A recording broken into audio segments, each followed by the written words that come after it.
Thank you. Thank you. Thank you. Good morning, everyone. It's my great honor to be invited. And thank you, Chen, for your passion. Finally, I understand what does FWE means. Because I'm very touched by your passion. And thank you, OECD and Angel, for the PISA. And every time I discuss with you about the education, I'm inspired. And I know there are a lot of things we should do, we can do, and we must do. And I think this time is the most critical period for the world to discuss the most important and critical topic, that is education. The world is changing so fast. And I think the thing that we need to change fast is education system. And I'm not the expert. I'm an amateur, I'm not a pro on the education. I was trained to be a high school teacher. I failed exams for entering university again. So after 3 years of hard working, I was accepted by Hangzhou Teachers College, which considered the 4th or 5th class of the university in China. But I think that's the best school I've ever heard, the best university in the world. And they trained me to be a high school teacher. And that time, only the worst students in China should go to the teachers. That's why the education had a big problem. But I'm happy to see the PISA result. China has a great result this year. And the world changed, as I said, in probably 20 years. 50% of the jobs that today we have will disappear. We'll create another 50 or 60% of the jobs, which we never can ever even imagine. Where the education should be, and where our kids that should worry about. We all worry about ourselves, but we should worry about the kids, whether they can have jobs, they can survive in the next centuries. And what are the lives that we and our people and our kids should have? These are all the things that we should discuss about. And I said to China last year only have 12 million new babies born, which somebody said 17, but I think like around between 12 million to 17 million. China, in next 50 years, were decided by these 12 to 17 million people. And these 12 to 17 million people, what kind of education system we give them, how we can improve them, that also influences the world. And I was trained as an English teacher. At that time, China just started to have English courses. We don't have enough teachers, English teachers, to teach English. So my teacher, she was teaching math. So in the morning, she went to learn ABC, and in the afternoon, she came to teach us. The thing she inspired me, she said, "Jack, your pronunciation is better than mine." Most of the courses that I'm good at, because the teacher's good. The teacher encouraged me to go ahead. And some of the courses, I had a terrible study result on chemistry, because my chemistry teacher does not like me. Those teachers don't like me, I don't work. If the teacher like me, I work hard. And I find most of students doing things like that. And from result of the test, I was not considered to be a good teacher, a good student. I always fail exams. The teacher said, this is, they write on the blackboard and say, this is what I taught. And when we taste the exams, I have to answer exactly the same, but I think that is not true. So I always criticized, put at the bottom. But 20 years passed, those great students, my classmates in the primary school, middle school, universities, they still stay there, and we're running fast. I never stopped studying. I think society is the best universities, and I enjoy that. A lot of people learn to work. And in the future, we should work to learn. We should continue to learn all the times.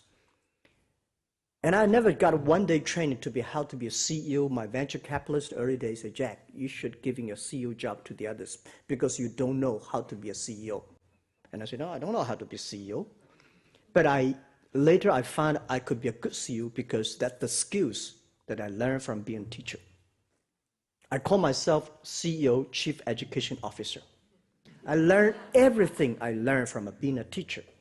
Inspire your students. trust your students, believe in your students, enable your students. All the teachers want their students to be excellent. All the teachers want the students to be good. You know, this guy become a banker, there's a mayor, that is an engineer, there's a scientist. No teacher wants his students to be in prison, bankrupted, or in trouble. When you have a good heart, you like the students can feel it. This is the way I do as a CEO in my company. I trust my people. We enable them. We do anything we can to make people like a people, not people like a worker. So today, a lot of people fighting for or work hard for education. And we try to solve the problem of putting everybody has the chance to get education. That means we need, to me, I think education is just like a food. You need to feed the people. So we should have food for everybody, for every kids. This is very important. Every childhood, every children in this world should have the equal education opportunities. But the other thing, which is more important, what education we should give our kids, what the food we should give. We know if you give terrible food, the kids will have diarrhea, have stomach problems. And there are two things today in the whole world are very, very important. The first is everybody has a chance. Second, everybody should have a right education content. So what I believe that at the industrial period, everything we want to make standardization. But the AI period, we want a differentiation, make everybody different. Right? IT is to enable yourself. DT, the data technology, is to enable the others. The real fairness of education is differentiate. Make everybody, every kid have the right education that he needs. Make everybody be the best of himself. And I always think a school should be like a zoo. It's all kinds of animals. This is what I did in my company. I hate to turn my company become a farm, group of chickens or ducks. I want all kinds of animals. They're versatile. So, you know, you can never judge, because we have a KPI. We should not give a KPI for a chicken, how many eggs a chicken will have, and put that KPI on a lion, on a tiger. Lion, tiger, stupid. So we have to making sure the schools like a zoo and our company like a zoo.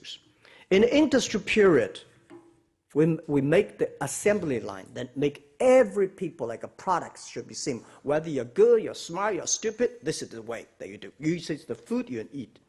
And education become that kinds of assembly line. It's a disaster. Animal has the instinct. Machine have the intelligence. But human being have the wisdoms. In the digital period, we have to think very clearly, what is the difference between human and machines? If we worry about machine will replace people, because people and machine are too similar. If we worry about machines, that's the problem, not machine, the problem of human beings. So if you do everything on a standardization, it can be replaced. Unfortunately, I'm on the internet business. We know that if everything is standardized, if everything is logic, you will be a problem. We designed our own technology 15 years ago. At that time, we do not call it AI. We call AI Alibaba intelligence. We do not call it artificial intelligence. We find everything, if there's a logic, machine can do better. If there's no logic, people can do better. See, sometimes we don't know why this boy loves that girl. There's no reason he loves her, or there's no reason she loves him, but they're loved. But when you hate somebody, there's a logic. When you do some bad things, there's a logic. If there's a logic, machine can do better. And what we did in our company is that we teach machine to arrest, to catch, to find all the bad behavior of people, arrest the bad guys. Because we have so much money transaction every day. People try to steal money. When you have a plan, when you have a logic, machine can do better. So I think at the digital period, if you focus too much on standardizations, you will be replaced by machines. Human beings have to do the things that should be creative, constructive, feelings that machine can never be replaced. If a machine will never embrace the change, human being can change. Machine will never continue to learn like a human. And if we try to live like people in the past century, it's going to be disaster. So in the industry period, 100 students, we only use one methodology to teach. But in the digital period, 100 students, we might have, and we should have probably 120 ways of teaching, because we need to have the 20% extra, because 20% extra students, they may like me, never obey the rules. So we need to have 100 students, have 120 ways of teaching. In the industrial period, we make people like a machine. In the digital period, we make a machine like a people. Education must reform. Schools must reform. Teachers need to reform, and classroom needs to reform. In the past, we give students, the teachers give students knowledge in the class, but in the future, students and teachers may work together to learn. In the past, teachers know more than the students. In the future, students maybe know more than the teachers. In the past, one class 40 minutes, one class 40 students. And every day we have like 7 classes. This standardization, I don't know where it comes from, but it should be designed for industrial period in order to use limited resources, as few resources as possible to train as many people as possible. So 200 years passed. The industrial period is moving to the digital period. We have to rethinking what are the education, the content, the way we teach to the people. In the past, classroom is supposed to teach students the right answers. But in the future, most of the things, we don't have answers. Teachers may not know, experts may not know, nobody knows. We have to learn and work on together. In the past, classroom in the class. In the future, classroom in the real world. I was in Israel last year, discussed with the minister of Israel. Why in Israel, a lot of kids, a lot of young people are so independent? He told me, there are a lot of kids, they have to go to the remote areas, mountain areas, to learn how to survive. The kids always have to face dangers. Education is not to prevent our kids from not having dangerous things, no problems. But education is to train our kids to face the dangers, face the ways when problem comes. People say China have no rules. I think there's China rules. If there is something, there is a net in the middle, we always do good. If there's no net in the middle, we're all in trouble. Basketball, football, we're all in trouble. If there's a ping pong, we're good. Singlers, we're all good. We have one child of family. One child of family. Every child is the king of the families.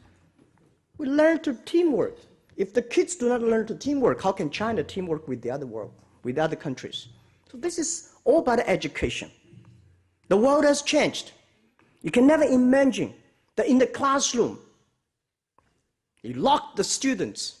They learn the skills to face the future challenges. It's impossible. The future education is about to teach our kids to survive in the outside world, to solve the problems when you confront the conflicts. It's impossible that you don't have any conflicts. But you have to face the conflicts and solve the conflicts in the confrontations. So this is a lot of challenges that we have for education that need not education experts, need amateurs like us, need people from every field, everywhere to working together. And I don't like a lot of G2, G20, G whatever meetings. They always put questions. There's no directions. We need directions. We need leaderships. We need to know where is the future, how we can do it together. So this is the most, we are not coming here to complain.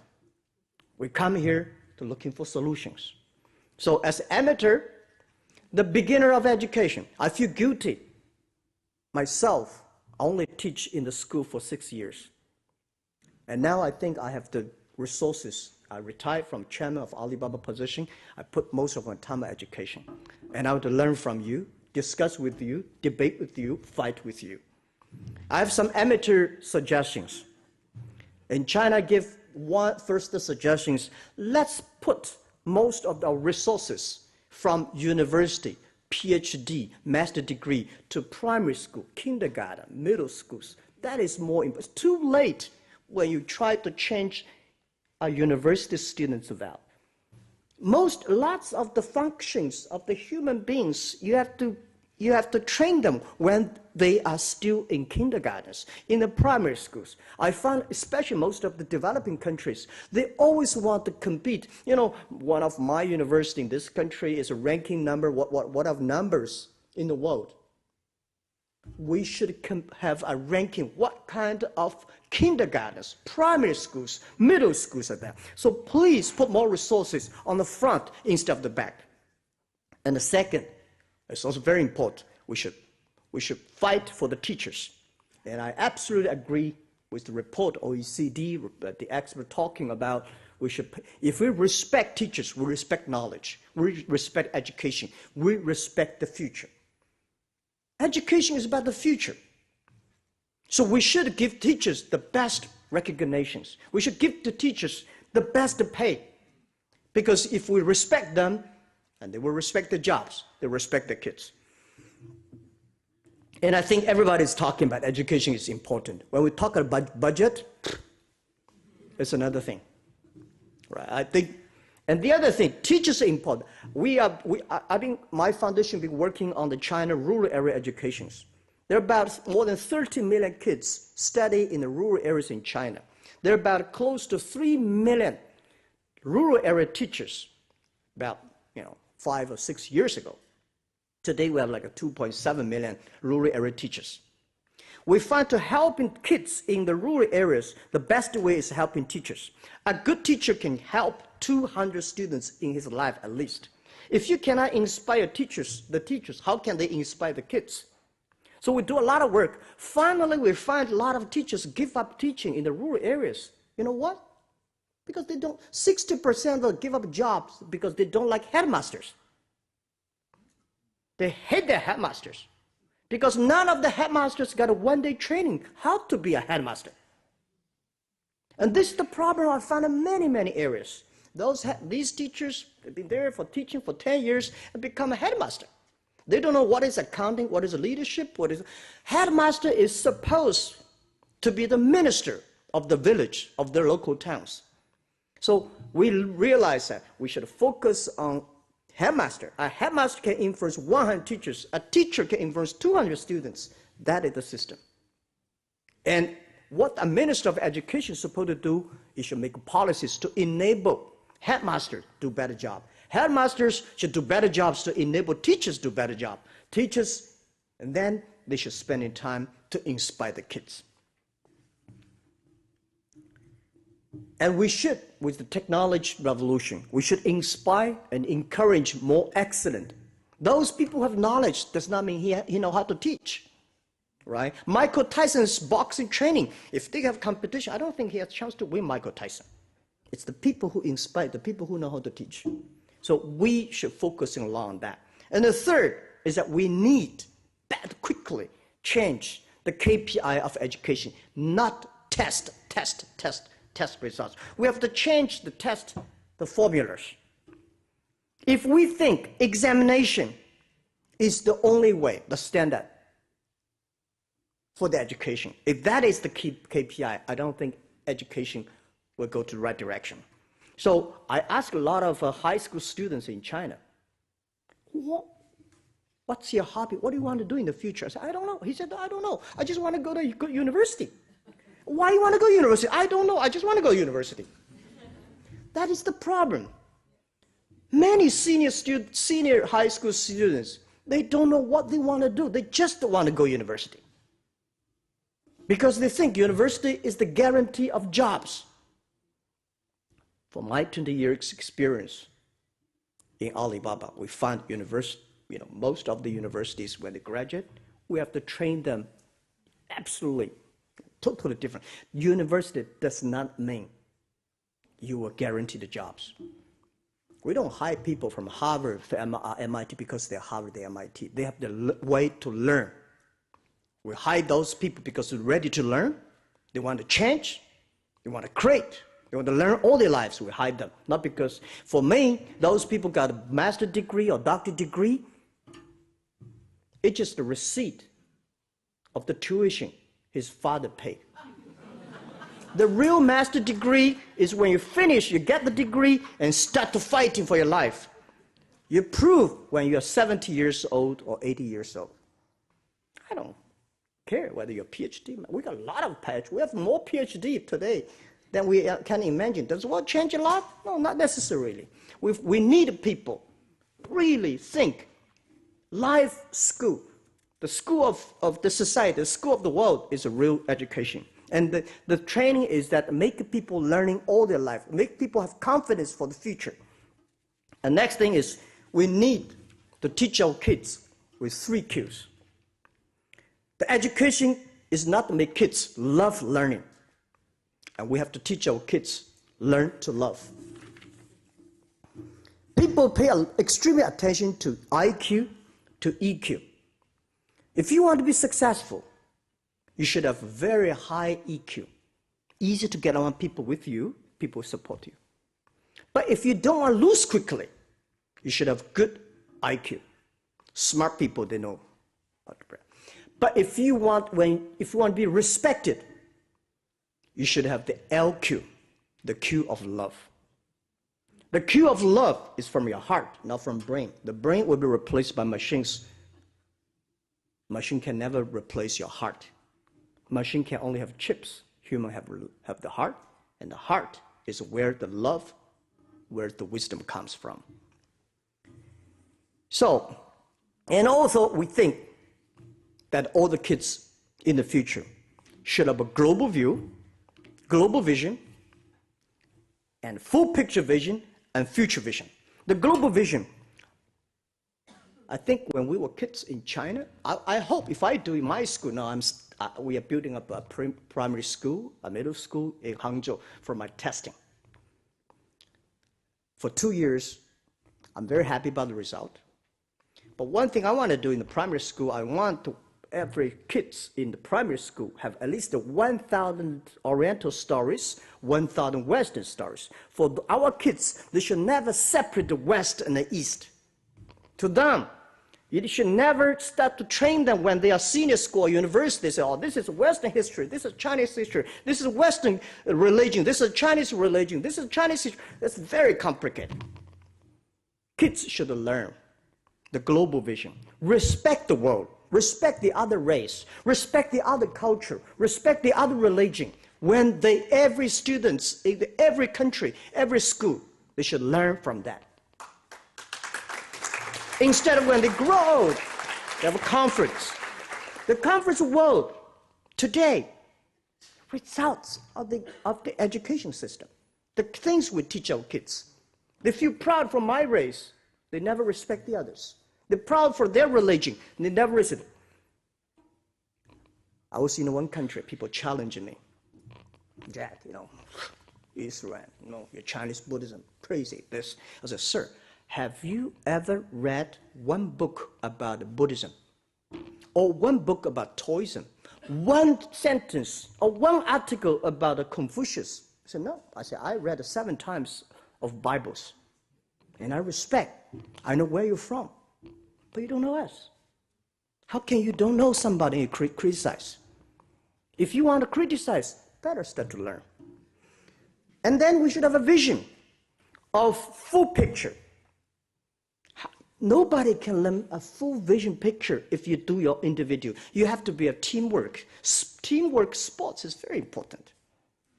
Otherwise, I don't think China have hope for the suckers. And last vision, the other vision we have is a future vision. We have to solve problem for future. Today, the world focus too much on solving today's problem or yesterday's problem. Let's think about the future. There is only future. And how can you solve the future problem? The future problem is human being, machine are very alike. I'm happy to see China is good at the math, reading, these skills, very important. But the other important thing is, how can our kids to be more creative, constructive, and productive, innovative? That is, teach arts. I think dancing is important, singing is important, painting is important, sports is important. My school, I don't force people to learn afterward, but we force people to learn arts, sports after their schools. So every child, when they come to the world, they're just building up their own business, like an entrepreneur. It's a startup. A startup, you learn to work with the others. You learn to solve problems. You learn to get support and get help. And I think in the future, what kind of people we want to be, how we want to be, what kind of life we need, that's decided by education. What education today we're doing is design the future of human beings. And what people today design the education of tomorrow. So my first job is a teacher. And I hope my last job is working together with you. I'm doing something on the education. I'm an editor, but I want to learn. I want to learn from you. I want to debate with you and work with you. Let's find a solution for the future. Thank you so much.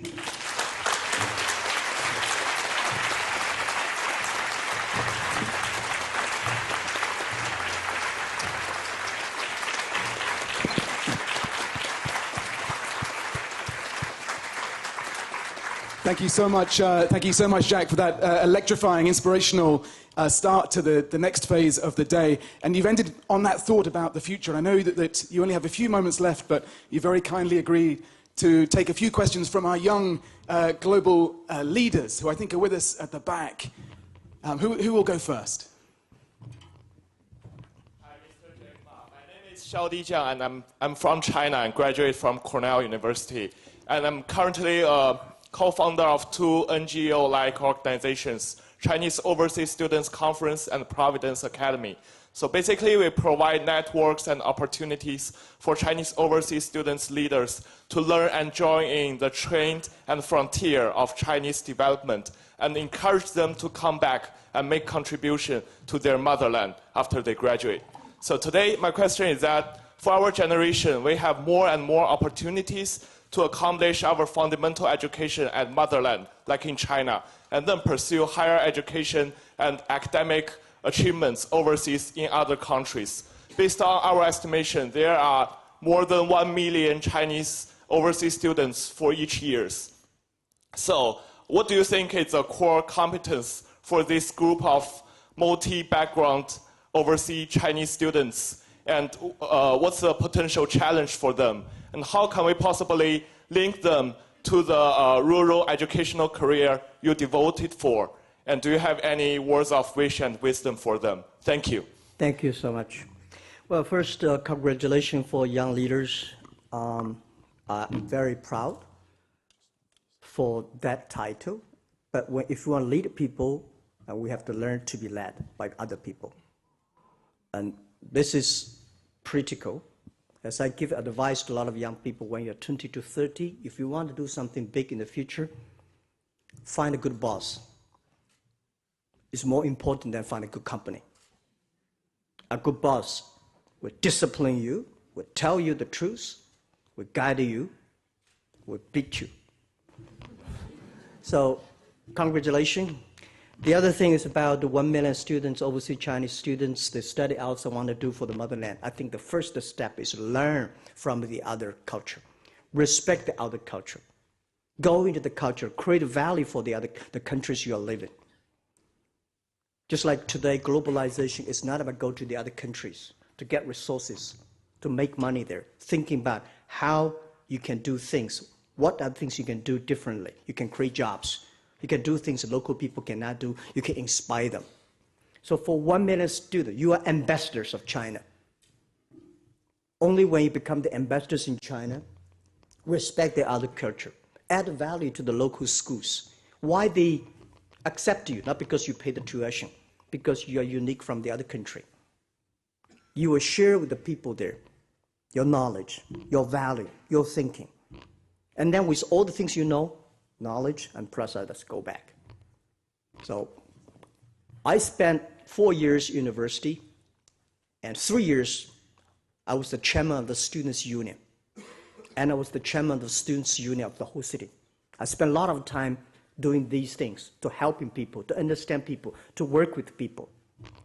And when I graduate, I think I have more confidence to survive in the society or learn to work with others.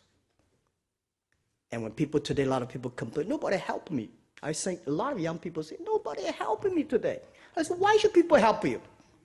People don't help you, this is very natural. People help you, that is not natural.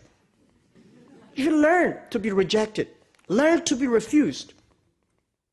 So my advice to you guys, 1 million, you are the luckiest people in the world.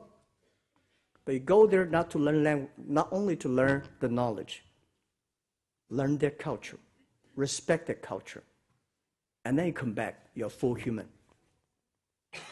Thank you. Thank you. So I think,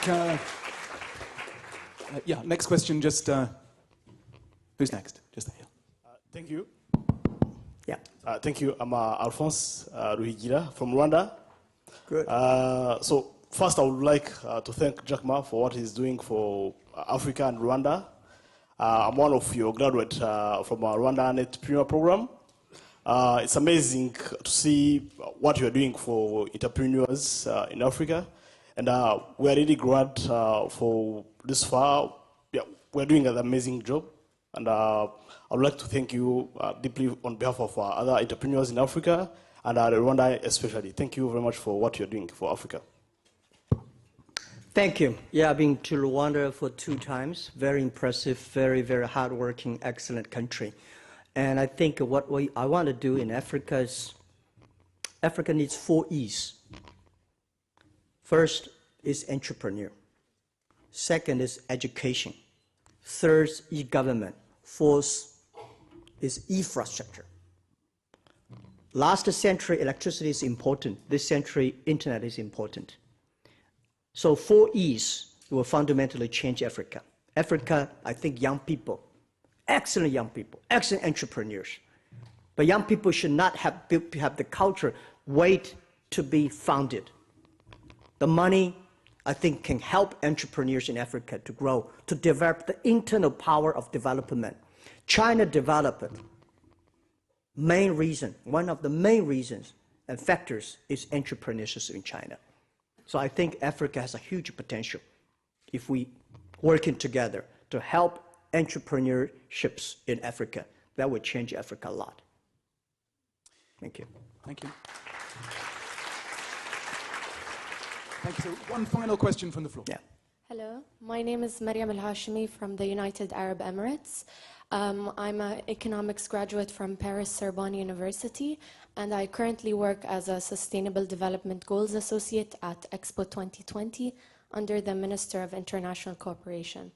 So throughout my education system, I noticed that it can sometimes be limiting to our creativity. So how do you think the education system should be shaped to catalyze an increase in young entrepreneurs and SMEs in a way that harnesses youth's potential and, most importantly, their soft skills when entering this evolving labor market or when creating our own markets? Yeah, I think the world is changing a lot faster because of the internet. And I think today young people should never think about their own local market, they should think globally. In the past, it's made in China, made in America. In the future, it's made in internet. Right? In the past, it's the big companies can do the exporting. In the past, is the containers go out. In the future, is small companies, small people, a mobile phone can global buy, global sell. In the future, the global trade is not decided by containers, it's decided by packages.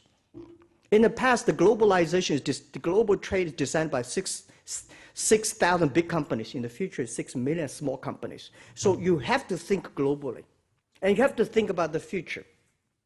An excellent thing is that I'm happy to see, you as a woman leader. And this world, The difference between last century and this century is we will have more women leaders. Last century, we compete. Thank you. Last century, we win by muscle. This century, we win by wisdom. Last century, we win by care myself. This century, and from this century, we win by care the others. I said, if you want to achieve something, use more men. But if you want to make good things, have more women. But if you want to have excellent things, men and women together, balance. And this is what we did. This is the secret sauce of Alibaba. And how can you people to be creative, innovative?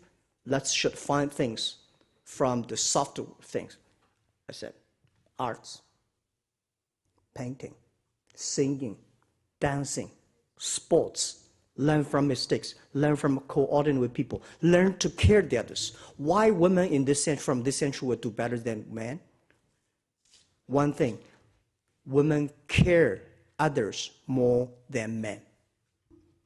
Even on shopping, most of the women, but they shop for their husband, kids, parents. Men only shop for themselves.